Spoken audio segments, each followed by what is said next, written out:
Alô, gênios! Bem-vindos para mais uma aula do canal Química em Casa. Eu sou o professor Hash e hoje a aula vai ser sobre propriedades periódicas. Primeiro, o que são propriedades periódicas? São propriedades que os valores crescem ou decrescem sucessivamente com o aumento do número atômico dentro de um determinado período da tabela periódica.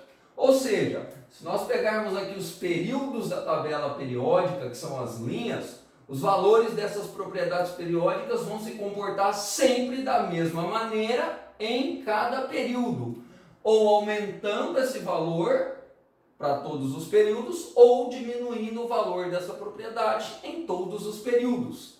Nós temos várias propriedades periódicas. Veremos as principais nessa aula.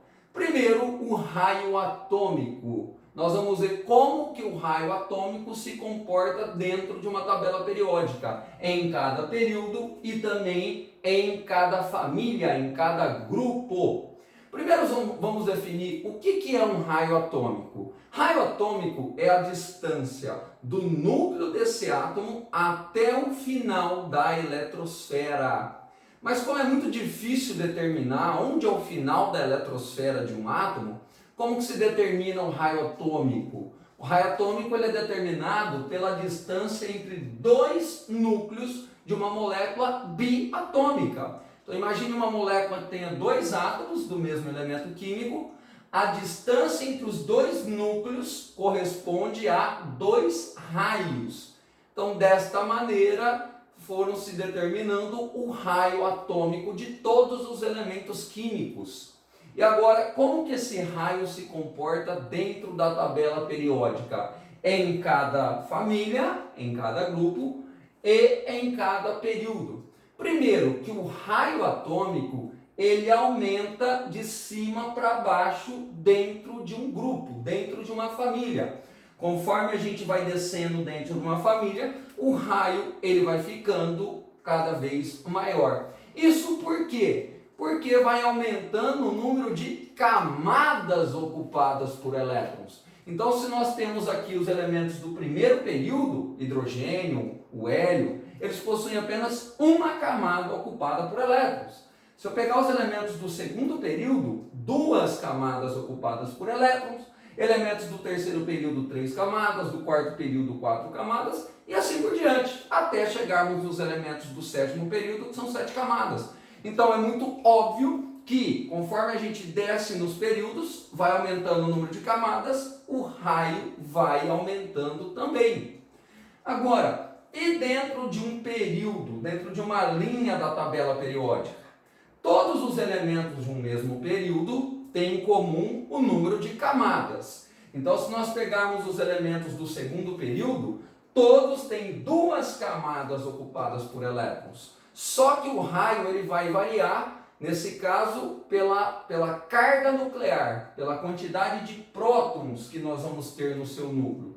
Conforme a gente vai andando para a direita dentro de um período, vai aumentando o número atômico, que é o número de prótons que esse elemento tem no seu núcleo. E lembrando que os prótons têm carga positiva. Então, conforme a gente anda para a direita, aumenta o número de prótons no núcleo, deixando o núcleo mais positivo. A gente fala que aumenta a carga nuclear. E o que isso tem a ver com o raio? Ora, se aumenta a carga nuclear, vai aumentar a atração desse núcleo pelos elétrons, fazendo com que os elétrons se aproximem cada vez mais do núcleo. Então, se eu pegar aqui esse elemento, ele vai ter uma certa carga nuclear, exercendo uma atração desses elétrons. Se eu pegar o elemento que já está aqui à direita, no mesmo período, esse elemento já tem um próton a mais. Quer dizer que ele tem uma carga nuclear maior, fazendo com que o núcleo fique mais positivo, atraindo ainda mais os elétrons que se aproximam do núcleo, diminuindo o seu raio.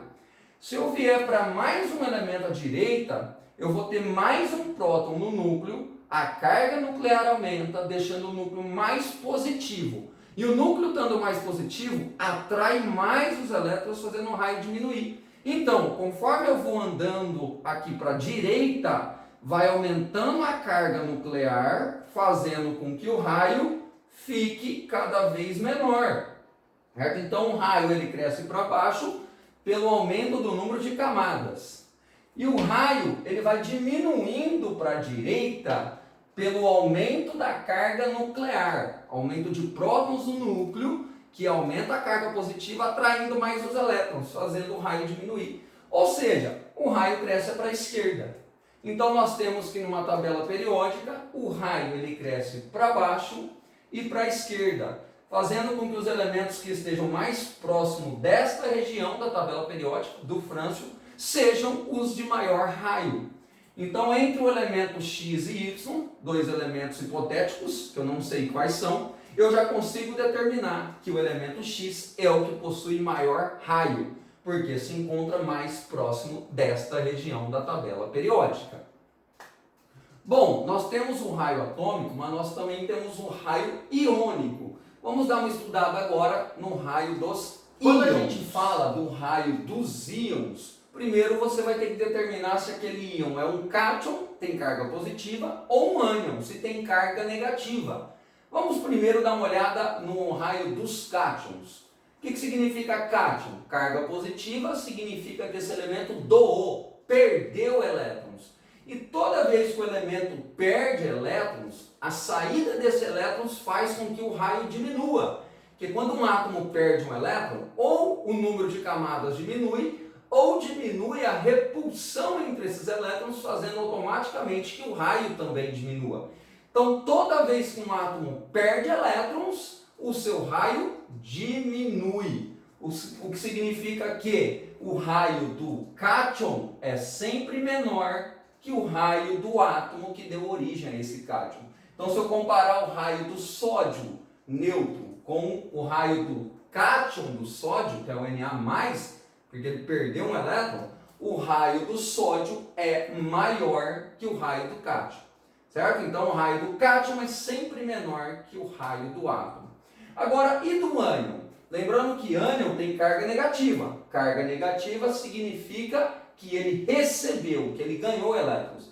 E sempre que um átomo recebe elétrons, ele vai ocupar mais espaço, porque vai aumentar a repulsão entre esses elétrons, fazendo com que o raio aumente. Então, a entrada de um elétron no átomo sempre faz com que o seu raio aumente. Então, quando eu comparo o raio do cloro neutro com o cloreto, que é o Cl-, essa carga negativa aqui indica que ele ganhou um elétron. O ânion, que é o cloreto, ele vai possuir um raio maior que o átomo neutro de cloro. Então, sempre o raio do ânion é maior que o raio do átomo. Então, para resumir, toda vez que um átomo perde elétrons, ficando positivo, seu raio diminui. Quando ele ganha elétrons, ficando negativo, que é o ânion, o seu raio aumenta. Beleza? Vamos para a próxima propriedade periódica, a energia de ionização. Vamos definir o que é energia de ionização ou potencial de ionização. É a energia necessária, energia absorvida para um átomo doar 1 mol de elétron no seu estado gasoso, no estado fundamental. Vamos entender o que significa isso daqui. Então imagine aqui que eu tenha um átomo. Um átomo é constituído do seu núcleo, que é positivo, devido à presença de prótons, e o elétron na eletrosfera, que é negativo. Como o núcleo tem carga positiva e o elétron tem carga negativa, existe uma atração entre núcleo e elétron. Para o átomo poder doar esse elétron para alguém, é necessário que a atração entre o núcleo e o elétron seja rompida. E eu pergunto, como é que eu consigo romper a atração do núcleo com o elétron? Para isso é necessário energia. O átomo precisa absorver energia para romper a atração e o elétron poder ser doado. A energia necessária para romper essa atração e o átomo doar 1 mol de elétrons, ela é denominada energia ou potencial de ionização. Então, quando a gente representa uma reação química, a energia de ionização ela deve ser representada sempre no reagente, porque ela vai ser absorvida. Então aqui eu tenho um átomo de sódio no estado fundamental, ele está neutro. E aí o que acontece? Aqui ele doou um elétron. Notem que saiu um elétron dele, deixando ele com carga positiva. Para isso é necessário romper a atração do elétron com o núcleo e para isso é necessário o átomo absorver energia. Esta energia, que é representada à esquerda, que ela está sendo absorvida, é a energia de ionização. Agora o importante é a gente determinar como que a energia de ionização se comporta dentro de uma tabela periódica. Ela é uma propriedade periódica. Bom, a energia de ionização depende bastante do raio atômico. Vamos imaginar um átomo com raio pequeno e um átomo com raio grande. O que acontece? Nesse átomo de raio pequeno, o elétron está mais próximo do núcleo. Portanto, a atração elétron-núcleo ela é mais forte. Já quando eu tenho um átomo com raio grande, um raio maior, o elétron fica mais afastado do núcleo. E isso faz com que a atração elétron-núcleo seja menor. Então, para romper a atração elétron-núcleo, que é maior nesse raio pequeno, eu vou precisar de uma energia de ionização alta. Vamos colocar aqui energia de ionização. Já aqui, como o raio é maior, o elétron está mais afastado do núcleo, a atração do elétron-núcleo ela é bem mais fraca, sendo necessário uma energia bem menor para romper. Ou seja, a energia de ionização vai ser menor nesse caso. Então, se vocês notaram, a energia de ionização ela é contrária do raio. Se o raio é pequeno, a energia de ionização é grande, porque a atração do elétron-núcleo é mais forte, eu vou precisar de mais energia para romper essa atração. Se o raio é grande, a energia de ionização é pequena, porque em um raio grande o elétron fica muito afastado do núcleo e a atração é mais fraca. E eu vou precisar de menos energia para romper essa atração. Então, a energia de ionização, ela cresce ao contrário do raio na tabela periódica. Você lembra que o raio crescia para baixo? Então ela vai crescer para cima. Você lembra que o raio crescia para a esquerda? Então ela vai crescer para a direita. Sendo que os elementos que estiverem mais próximo desta região da tabela periódica são aqueles que vão ter maior energia de ionização. Então se eu pegar aqui dois elementos hipotéticos, x e y, eu já consigo saber qual desses dois elementos tem uma energia de ionização maior. O elemento Y tem uma energia de ionização maior. O que significa isso? Significa que para o elemento Y doar elétrons, ele vai precisar de uma energia muito grande. Então é difícil. A tendência é ele não doar elétrons. Agora, se eu pegar esse elemento aqui, a energia de ionização é pequena. Quer dizer que ele vai precisar de pouca energia para doar os elétrons. E isso é mais fácil, fazendo com que esse elemento tenha uma tendência maior em doar elétrons. E é por isso que os metais, principalmente os da família 1A2A, eles doam o elétron com muita facilidade. Porque eles têm uma energia de ionização muito pequena. Fácil conseguir essa energia, é muito fácil doar o elétron. Já um ametal, você não vai ver um ametal doando elétrons. Porque a energia de ionização de um ametal, que se encontra nessa região, é muito alta. Ele ia necessitar de uma energia muito grande, precisar absorver muita energia para doar o elétron. Isso não é viável. Então, esses ametais, a tendência não é doar elétrons. Certo? Bom, e a última coisinha é o seguinte, um átomo, ele pode doar não só um elétron, ele pode doar um, depois doar o segundo, doar o terceiro, doar o quarto, doar o quinto. E aí? Então eu tenho a primeira energia de ionização, a segunda energia de ionização, a terceira. A gente comparando os valores, nós vamos ver o seguinte, que a primeira energia de ionização, ela é sempre menor. A segunda energia de ionização, ela é maior que a primeira, a terceira é maior que a segunda e ela vai aumentando. Por quê? Imagine um átomo. Quando ele doa um elétron, ele vai precisar de uma certa quantidade de energia. Mas depois que ele doou o elétron, o raio diminui. O segundo elétron já está mais próximo do núcleo, mais atraído. Então, eu vou precisar de mais energia. Então, a energia para doar o segundo elétron, que é a segunda energia de ionização, é maior. Depois que ele doou o segundo elétron, o raio diminui. o terceiro elétron já está mais próximo e mais atraído pelo núcleo. Vai precisar de mais energia, então a terceira energia de ionização é maior.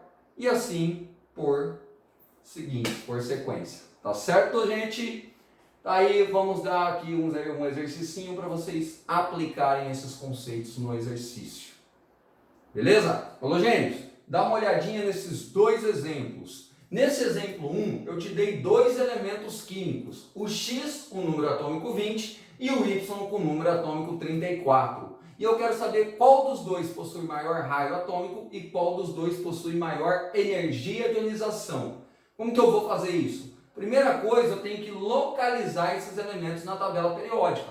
Eu vou fazer isso usando a distribuição eletrônica em subníveis. Então você vai pegar o elemento Y e fazer a distribuição eletrônica até 20. Fica assim, 1s2, 2s2, 2p6, 3s2, 3p6, 4s2, totalizando os 20 elétrons. Você vai achar a camada de valência, que é a maior camada. Eu tenho camada 1, 2, 3 e 4. A maior camada é a camada 4. Então aqui, a camada sendo 4 de valência, ele está no quarto período. O período corresponde à camada de valência. Agora, a soma dos elétrons da camada de valência corresponde à família. Esse elemento ele tem 2 elétrons na camada de valência, portanto corresponde à família 2A da tabela periódica, ou grupo 2.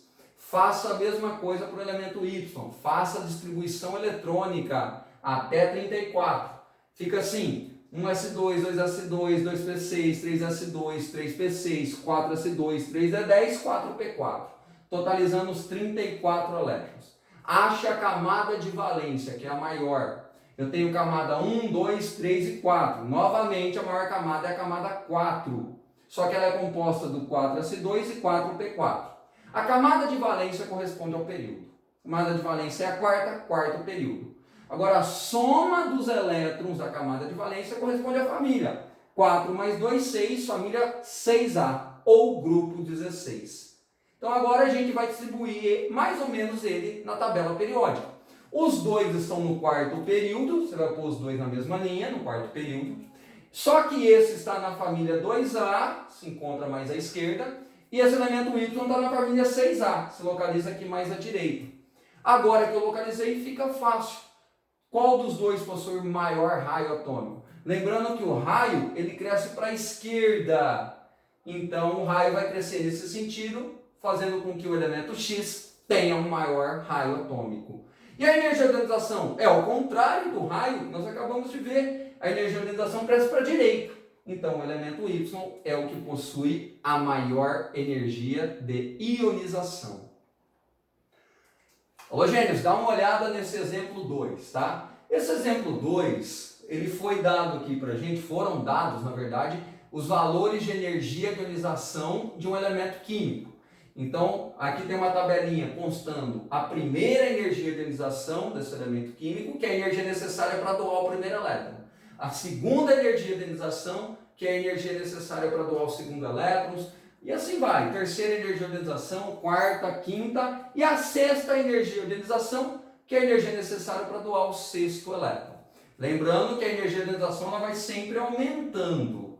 Agora, a pergunta é, a qual família da tabela periódica esse elemento pertence? Tem como determinar a família do elemento na tabela periódica, olhando os valores de energia de ionização desse elemento? Tem. Tá? O que nós vamos ter que ver aqui? Nós vamos ter que ver onde a energia de ionização dá um salto muito grande. Então nós vamos comparar esses valores e ver onde teve um salto muito brusco de energia de ionização. Se nós notarmos aqui, ó, o valor da primeira energia de ionização é de 700 e pouco. A segunda energia de ionização é 1450. Daqui para cá, dobrou. Houve um aumento de o dobro. Agora, se você notar, da segunda para a terceira, passou de 1.400 para 7.700. Daqui para cá houve um aumento, mas houve um salto muito grande de energia de ionização. Daqui para cá dobrou, daqui para cá foi 5 vezes maior. Ou seja, nesse instante, do segundo para o terceiro, aconteceu um aumento muito brusco da energia de ionização. O que isso significa? Significa que esses dois elétrons, eles estavam ainda na mesma camada, na camada mais externa, na camada de valência. A partir do momento que o salto da energia de ionização é muito grande, quer dizer que esse elemento já se encontra muito mais próximo do núcleo. Quer dizer que ele vai estar em uma camada mais interna. Então esses dois elementos, esses dois elétrons, eles estavam na camada de valência. E se eu tenho dois elétrons na camada de valência, esse elemento pertence à família 2A da tabela periódica, ao grupo 2. Para que vocês entendam um pouquinho melhor, eu vou explicar aqui usando o desenho, a estrutura de um átomo, tá? Na verdade, esses valores de energia de ionização são do elemento cálcio. E o cálcio ele tem número atômico 20. Então eu fiz a distribuição até 20 aqui. 1s2, 2s2, 2p6, 3s2, 3p6, 4s2. Se nós notarmos, o cálcio na primeira camada tem 2 elétrons. Então eu desenhei a primeira camada com 2 bolinhas, os 2 elétrons, em laranja. Na segunda camada, 2s2, 2p6, ele já tem 8 elétrons. Então eu já desenhei a segunda camada com 8 bolinhas verdes, os 8 elétrons. Na terceira camada, também 8 elétrons, que estão em vermelho. Então, nessa terceira camada, 8 elétrons, 8 bolinhas vermelhas. E na quarta camada, 2 elétrons. Então, nessa quarta camada, 2 bolinhas. O que acontece? Para esse átomo doar esse elétron, ele vai precisar absorver uma certa energia, que é a energia de ionização, porque o elétron é atraído pelo núcleo. Então, ele vai precisar romper essa atração. Só que como esse elétron está mais afastado do núcleo, ele vai precisar de uma energia menor. Bom, depois que ele doou esse primeiro elétron, se ele quiser doar o segundo elétron, quando ele doa um elétron, o raio já diminui um pouco. Então esse segundo elétron já vai estar um pouquinho mais próximo do núcleo, mas pouca coisa, porque ele ainda está na mesma camada. Ele vai estar um pouquinho mais perto do núcleo, a energia de ionização vai aumentar, mas pouco. De 700 foi para 1400. Agora, se ele quiser doar o terceiro elétron, o terceiro elétron já se encontra numa camada mais interna, já está na terceira camada, muito mais próximo do núcleo. Então, para doar esse terceiro elétron, como ele já está em outra camada, numa camada mais próxima do núcleo, mais interna, a energia de ionização vai aumentar, e vai aumentar bastante agora. De 1.400 foi para 7.700. Tá? Então, para concluir, você vai comparar essas energias de ionização. Quando você perceber que o saldo foi muito alto, você separa. E aí, esses elétrons aqui, eles estavam na mesma camada, na camada de valência. Se eu tiver 2 elétrons na camada de valência, a família é 2A, 3, 3A, 4, 4A e assim por diante. Tá certo? Bom, espero que vocês tenham entendido. Espero que eu tenha ajudado mais uma vez. Fica aí para a segunda parte da aula. Abraço. Tchau.